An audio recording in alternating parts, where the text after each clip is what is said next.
Hello and welcome to week 3 of Artificial Intelligence.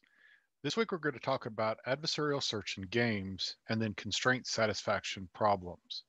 These are two pretty interesting topics. They may seem a little bit uh, perhaps not applicable, but they really are, and they're actually stuff that is used in the real world. So jumping straight in, as always, we'll start off with a discussion of the assignments, those things that are coming up sooner than later, and then we'll move on to the discussion of the two chapters.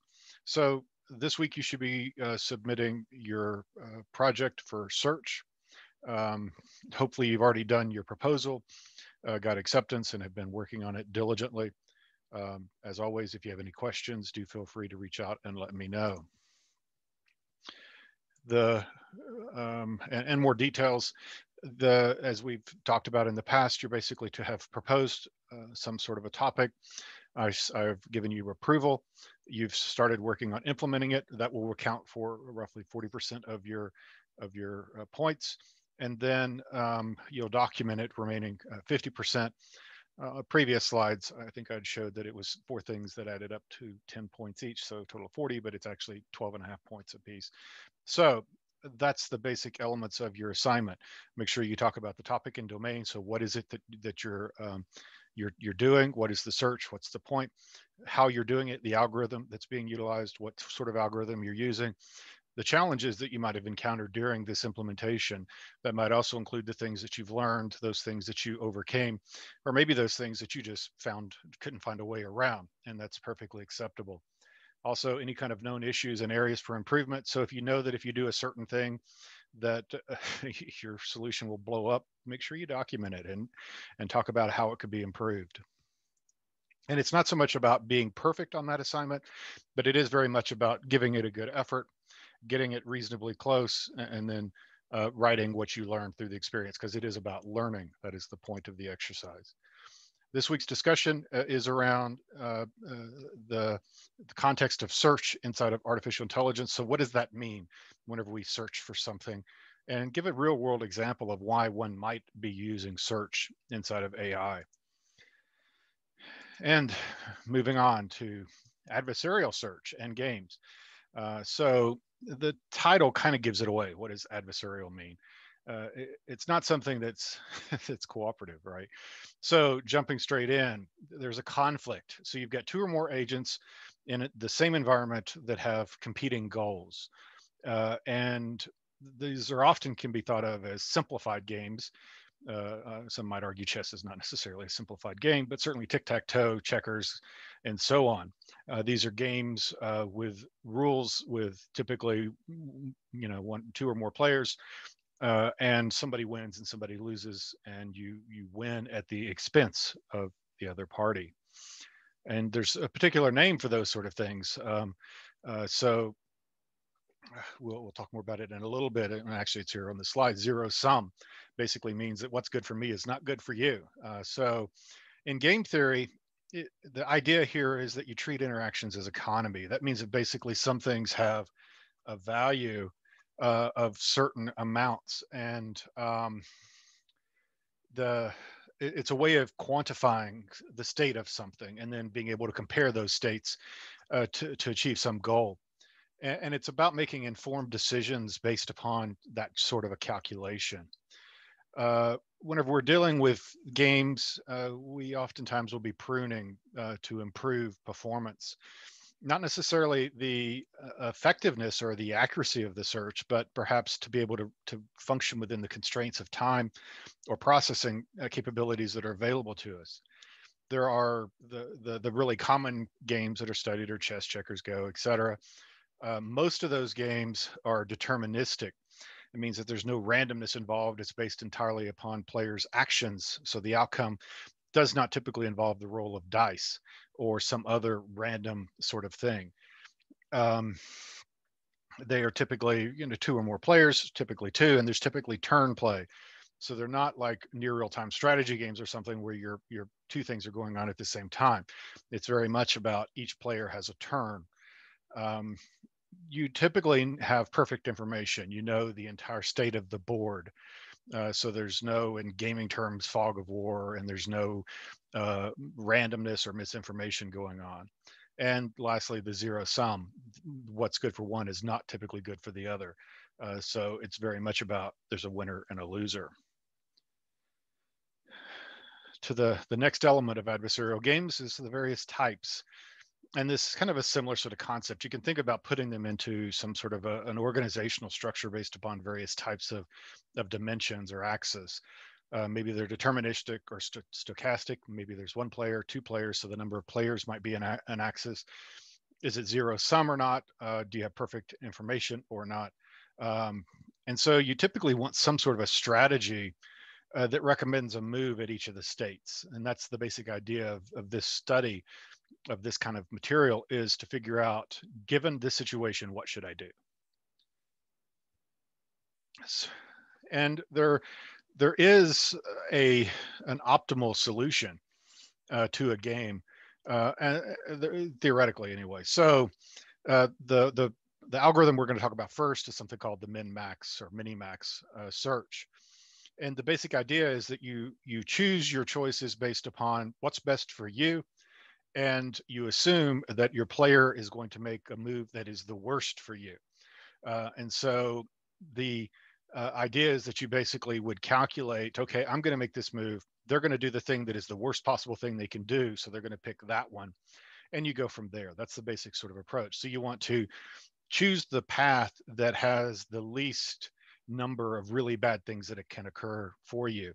And typically you're going to do so by starting at the bottom and working your way up. That's assuming you can go to the bottom. So taking tic-tac-toe, overly complex, really, really difficult game. You can see here at the very bottom, we have utility defined. -1 is you lost, 0 is you tied, and 1 is you won. So that's the utility function is pretty straightforward. Winning is 1 and losing is -1, and 0 is a tie. And you work back from that in such a way that you figure out at each individual level what leads to the highest utility for you overall by minimizing and maximizing those various values. So the actual algorithm, and actually I'll go back for a second, talk about this. Minimax is used inside of, as you would likely figure out, it's deterministic. There's no randomness involved, and it is zero sum. So you're going to do it in things like tic-tac-toe, checkers, chess, and so on. And it's about one player attempting to maximize results and trying to minimize the other player's results. And it's all about searching through the search space. So the state space search is what it's the technical term. And so you basically, as in that the previous graph, there's an enumeration potential that can be created of all the possible moves inside of a tic-tac-toe game. It's relatively few compared to some of the other games, but it's still non-trivial. Be roughly, I guess, what are the order of 2 to the 8th or 9th, depending upon how it all works out. So it's a fair amount. But it's not nearly what you would have in the case of things like chess or Go, which have considerably larger search spaces. And it's obviously min-max is about the alternation. That's why you switch between min and max, is it's going to be, you're considering whose turn it would be in that state space, that state space tree of whenever you're looking at it, of deciding whose turn it is. And likely they're going to pick what's best for them. And that's kind of an assumption that's worth calling out. And we'll revisit it near the end. The functions that are involved, it's basically a recursive sort of algorithm fluctuating or switching between minimum and maximum functions. And the basic idea is you pick the maximum whenever you're doing the max, and you pick the min when you're doing the min. And you return that next one down. So min is going to call max, and max is going to call min, up until the point that you reach the end. At the point you reach a terminal state, then you stop. So the actual implementation using a dispatch sort of architecture or pattern, and a dispatch pattern is basically a complex way of, or fancy way of saying it's a recursive function essentially that's calling one or more other functions. A little different than that, but that's a simple way to think of it. So in this case, you can see that the actual value of the state, and the state being essentially a state in the graph of the tree or the tree states associated with the play of a game. So it would be a pattern of pieces, say in a tic-tac-toe board, right?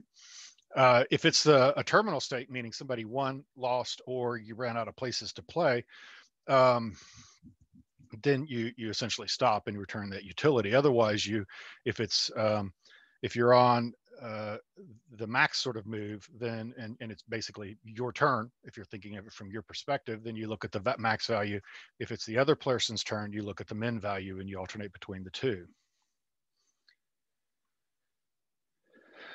And a basic example of what the tree would look like is something like this. And in the case of this, if we're looking at what would be, if we start with what would be our turn, and that's going to be where the triangles are that are pointing with a point down, this is somebody else's turn. You're going to pick the thing that has the least value, right? Because you want them to get the least amount of options there. And so you can see your choices are between 3 and 2. So you're probably going to pick the 2. So one of the 2 on the right sides is likely to be the better path that you're going to start from. But you work your way up and to figure that out. So a key thing to think about with min-max searches or mini-max searches is it's going to do best, and it will be optimal. It will be perfect, and it will win or tie pretty much every time against a perfect player. And that is a player that knows what is the best move to make. It may not be the case whenever it's playing against somebody that doesn't make the best move every time, because you may end up down a path that you didn't necessarily consider. So they may choose a path that may lead to them winning, but by not picking what appears to be the optimal path for them. And that's something to think about, is that yes, it's really good if what you're playing is really good. When we talk about efficiency of the search, it's exhaustive, right? So you basically have to traverse the entire tree. So you're looking at that it's an exponential sort of estimate. So it could take quite a while. But the question then becomes, maybe there's a way that we don't have to do that. And so that's where we get this concept of game pruning. We'll introduce it here, and then we'll talk more about it in a little bit about a particular type of implementation. So the basic idea is that maybe you can figure out, based upon a graph, that some of these things aren't worth exploring because you're not going to pick them. So that allows you to do something like basically cut off the ones that you wouldn't go down. Why would you explore it if you don't think your opponent's ever going to take that turn, nor would you expect them to take that turn? So your current choices can be influenced by removing those things that you don't have to look at. Of course, with any kind of pruning, you have the chance of getting rid of something that could be the optimal solution. Not as likely if you're playing against, a perfect player, but there could be a situation where it leads to not necessarily the best outcome. So a particular type of pruning approach is this concept of a heuristic alpha beta search. And so the idea is to pretty much eliminate some of the stuff we have to search at. So it's about who cares about what value at what time. And so your basic idea is that you may reach a certain location in the tree that you can figure out there's no point to go any further, just as we talked a little bit earlier. It's bad enough that you're never going to go down that road anyway, so you can pretty much get rid of it. So it's very much about picking the thing that is best for you. And then if it's not something that you would pick, then why go look at its children, right? So it's a way of reducing the amount of stuff that you're going to travel. You're not going to take it from being truly exponential to something that's not exponential, but it could be you divide it by some stuff. So maybe you divide it by 2 or 4 so that you're able to reduce that search space. And whenever you're talking about some of these numbers, a division of that nature could be substantial. Implementation of it, very similar to the actual min-max search. And in fact, it's based upon min-max, but it's min-max with an optimization. And that's the best way to think about it. Alpha is going to be the max best option, and beta is going to be the min's best option from the root. So basically the idea is that if you reach a point where you can exclude things, and what that if statement is doing is it's essentially doing the exclusion.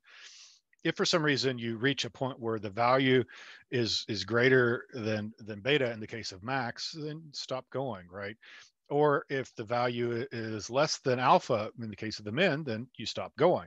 So it's a way of basically kind of bounding the search, but with all kind of search problems, not necessarily in the case of tic-tac-toe, but whenever you're talking about the general case of search, anytime you start eliminating things, you may eliminate the optimal solution. So the min max value at the root is essentially the same, but where it's going to do is all the stuff in between. It's going to cut out some of the numbers in between, and it may stop you from having to calculate the root values at certain locations. And this is an example. The last point is really good, is that it's meta reasoning. It's figuring out what to compute, or computing what to compute. And those are important sort of tasks whenever you're talking about search or problem solving. Sometimes knowing maybe what algorithm to apply based upon the nature of data is an important characteristic, right? So it is something to keep in mind. It is pretty powerful, though, in the sense that it may very well address issues whenever you have resource limitations inside of your computer, because you may have to do less work. And it may also allow you to doing this sort of approach of only going so deep before you stop your calculations. And this becomes an issue when your search space is too large to exhaustively cover, either because of computation or because the time that it takes to do so is greater than your turn, right? So in the case of chess, you have a clock that is associated with each player. They have a certain amount of time that they're allowed to take whenever they're determining their next move.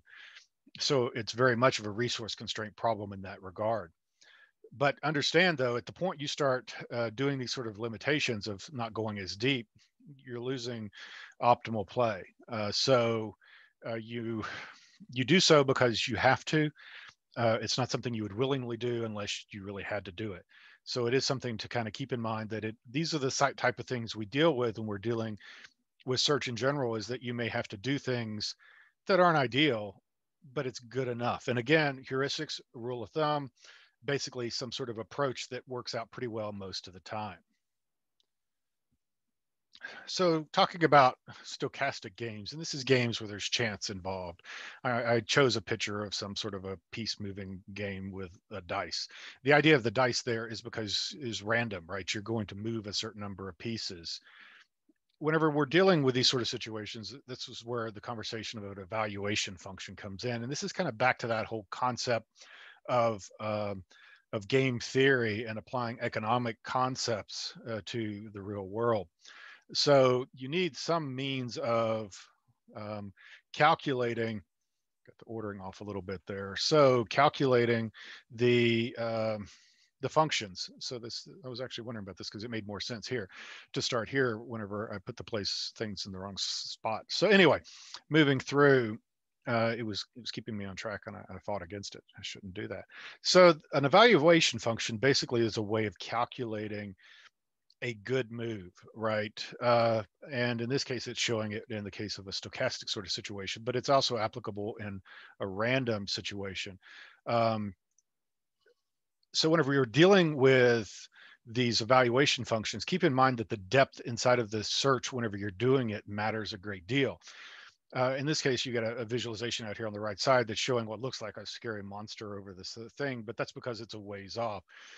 It matters more how close it is to the topper, and it matters less the deeper you go into the tree when you're doing your search. And then when we think about search and alpha beta sort of approaches, evaluation functions are really important whenever they're helping you figure out which is kind of the best way to go. It's similar to something like the A-star search we talked earlier about, and definitely has a play whenever or an importance whenever we're talking about the alpha beta sort of approaches. So dealing with uncertain outcomes, and this is again back to games with chance involved. Whenever you're calculating, rather than calculating kind of the worst case, which is what you're doing when you do the min max, right? You're trying to minimize how bad they can essentially hurt you. Here you're considering more what's the average case, and that means that you're going to be wrong a certain percentage of the time, but you make your plan according to um, how well it can go. And the other key kind of piece here is that while the outcomes are controlled by chance, sometimes there's also a strategy element to it that goes into it as well. So you might be able to position yourself better for a losing outcome in a chance situation by employing a certain strategy. So whenever we're talking about uh, searching with chance, you calculate basically the average score under optimal play. You don't consider that the worst thing that can happen would happen, but rather what's the chances of it being somewhere in the middle. So if you're rolling a dice or two dice, and you're going to win a certain amount of time and they're going to win a certain amount of time, the number of dice that are rolled may depends upon some other factor, but regardless, you can use that sort of approach and say, well, if it's a straight up comparison with one dice on each side, then it's pretty much even odds, right? If you win, if one dice is greater than the other. But you consider that it's going to be average, and then you figure in the other factors as well. And that's where you calculate this concept of expected utility. And then we'll go more into Markov processes later on. But pseudocode is very similar to the other. It's a similar min and max sort of value. But the difference is that you're calculating the probability of something times the potential outcome of that value. And again, maximize, you want to minimize and maximize essentially the same sort of thing, but it's about the probability of something, not the worst thing that something that could occur. Pseudocode, pretty much the same sort of thing, and a bit of an example, and shows how one might calculate a given expected value for a given node in a graph. And then you also will potentially be doing things like limiting the depth in it as well. Again, for the same sort of reasons, you may not be able to calculate all possible states because of time considerations and so on. So the basic idea here is that whenever you're calculating or determining a search algorithm, whenever to search through the possible states of a game, you're going to do things that are make it the best for you when you can, minimizing the damage that can be done to you either through chance or by a player's play during the process. And with that, we've pretty much completed the question or the discussions around chapter 5. We'll move on to chapter 6, which is constraint satisfaction problems. This may seem a bit kind of theoretical, but they actually have a real world application. So what is a constraint satisfying problem? The best kind of, or the typical kind of pattern that we talk about is in the space of graph coloring. The idea is that you have n variables, you have d domains, and you have a set of constraints. So in this case, we've got a map there of Australia, the little robot studying how to color maps in a constraint sort of world. We'll talk a little bit more about the real world applications, but it actually does have application, especially in things like scheduling and potentially scheduling of both people, resources, and various other things. The basic idea is that you're also searching to figure out these things. We've talked about search in the space of searching through a state map to find the best sort of solution. Again, there may be heuristics in the mix. But when we talk about here, it's all about paths and making sure that the graphs are well formed, so to speak. And we'll get into this a little more here. Actually, go back here. So you have a standard search problem, and you can think of it as states basically a black box. The goal is to test essentially the various states to determine some values and so on. In a constraint satisfaction problem, it's a subset of the search space where you've got a set of variables, you've got a set of domains, and you got a set of constraints. And it allows for algorithms that are specific to that. So considering the problem of trying to color a graph that is, or a color something such that the idea here is that you can't have the same color touching is the basic idea. So you couldn't have Western Australia and Northern Territory both be red. And you typically want to do so minimizing the number of colors that are utilized. And there's some proofs around how many colors are needed with how many things and so on. But in this case, they did it in roughly 3 colors. And there's also basically a way of kind of graphically representing that. We'll get to that in a moment. But in this case, we've got a set of variables, which is the Western Australia, Northern Territory, Queensland, and so on, are each considered variables. The domain is the colors, red, green, and blue. And the constraint is that adjacent regions must have different colors. So the color of Western Australia can't be the same as Northern Territories, or Western Australia can't be the same color as Southern Australia, and so on.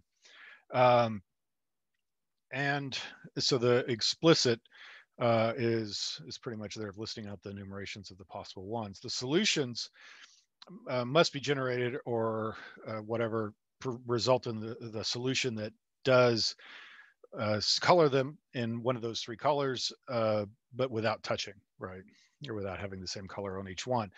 When you look at the graph that represents, it looks like this, because these are the things where they touch. They happen to have put them into the same kind of area as the map wouldn't have to, because it's about the relationship. That arc is what matters between those 2 nodes, not so much where the node happens to be on the paper. And you can see with this, it's evident that T could be any color, which would make sense because it's an island.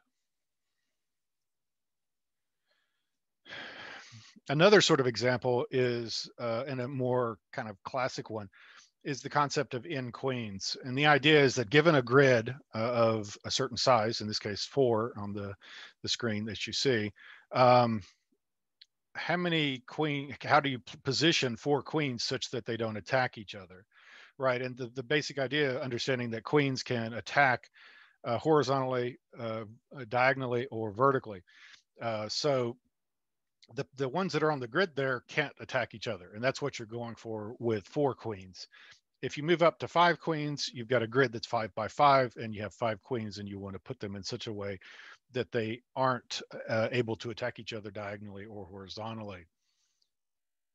So drilling into that a little bit more, we have a set of variables, Q sub K, which is Q1 through 4.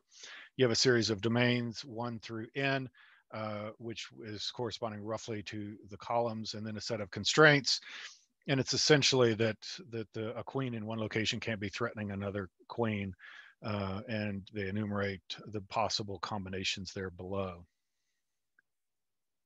So how do we solve that? And so here's a video that hopefully will play that shows that. This is a tool that's available on a website, AI-oriented website, and it's called a CSP applet.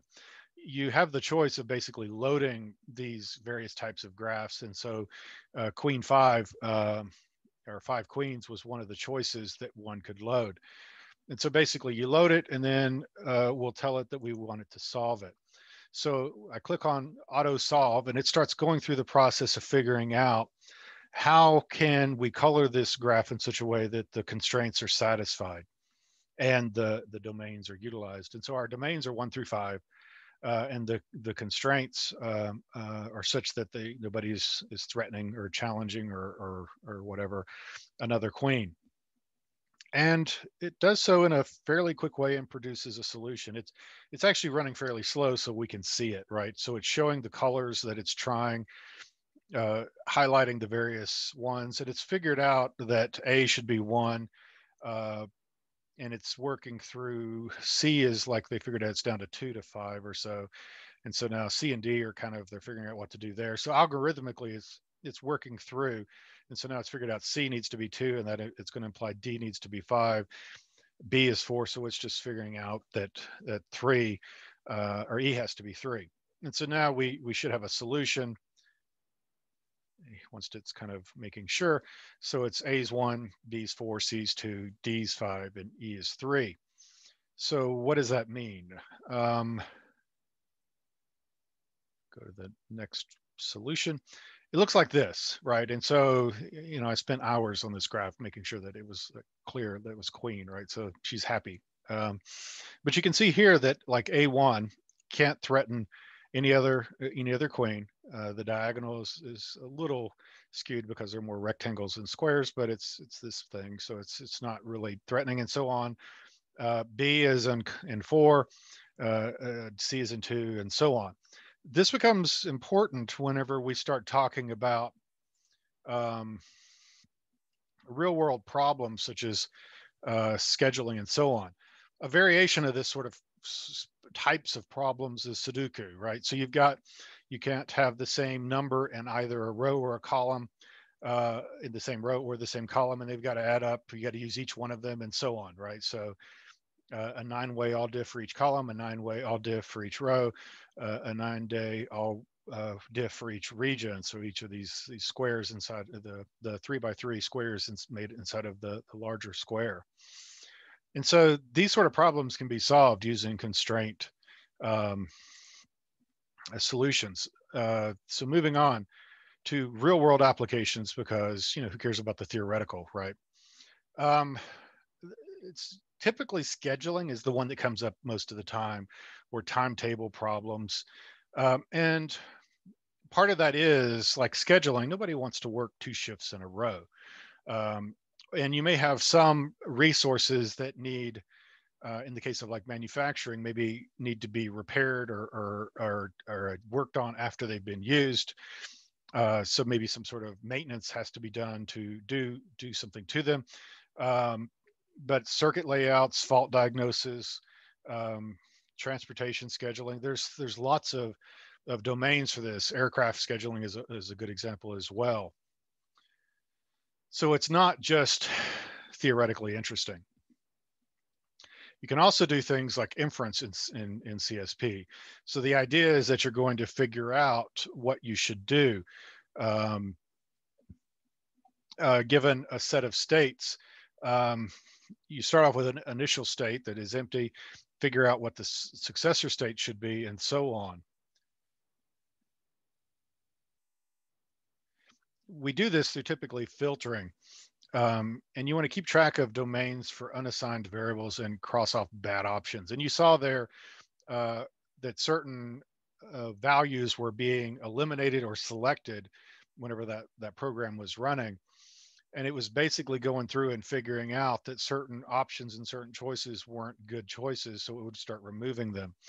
And you do that typically by finding one that you want to get rid of, and start settling in on something that is a good solution. It's a different question if there's an optimal solution, but sometimes you just want a solution. And oftentimes you'll do a forward checking sort of approach where you, given a certain state, you start looking ahead. So this is showing that both the Northern Territories and was it Southern Australia both can't be blue. So this is about making sure that you're propagating constraints.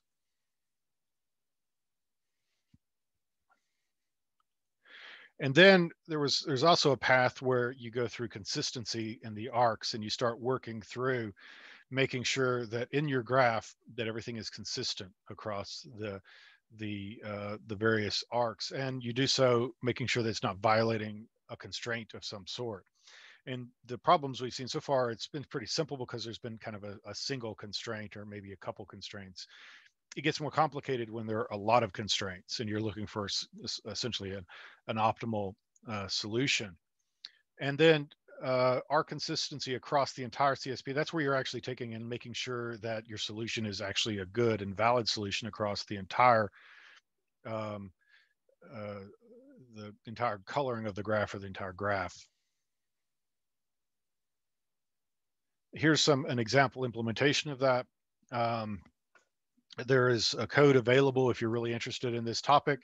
But the key thing that I'm trying to get across is, what is the domain? What is it that you care about? What are the limitations that you may run into? When is this something you would do in the real world? And sometimes you do. This is showing that sometimes you need to backtrack. So you may go down a certain path and decide, you need to back up. And that's what we're talking about here is backtracking. So your basic idea is that, oh, you made a mistake, so maybe you need to go back and fix it and switch it to something else. Um, and it's a way of doing some of these things are basically uninformed search. Um, and there's several approaches you can do to solve this sort of problem. Probably could do it more efficiently. In this case, it's kind of showing basically you order things in a certain way, and then you start checking constraints as you go, doing so in a obviously structured and ordered fashion. Again, a more implementation that's showing basically that code showing that you can backtrack and how that's going to work in kind of pseudocode. There are obviously with many things, there's improvements that can be made. You can filter out things that are going to be potentially not good and so on. Ordering, definitely important in these sort of algorithms so that you're making sure that you're doing things in the proper approach. And you've got this concept of a minimum remaining value. So you choose the variable with the fewest legal left move or left values in its domain. So you typically would want to do the most constrained variable. And the basic idea is, and it makes sense intuitively that that's what you would want to do. If you've got something that is going to be the most challenging, you may want to deal with it first. And that's what this value ordering is about, is the least constraining, or ordering the other way around is the least constraining value. Why would you do the least? Combining them, you potentially have the potential of calculating thousands of queens and so on. Local search in CSP is again probably, I mean, it's possible, but it's probably going to be very challenging. You're looking at a very small section of the graph, and so you may end up making it work at a local level, but not at the global level. So it very well could be very challenging. And there very well could be these types of conflicts that make it very difficult to do. So it's local search is probably not going to be as likely unless you have to do it. Structuring the problems we talked a bit about is typically it's going to be broken into graphs. You may be able to have independent subproblems so that you can address some of them at a time. So like Tasmania is solved independently, so you may be able to address those separately. And they do typically show up in a graph.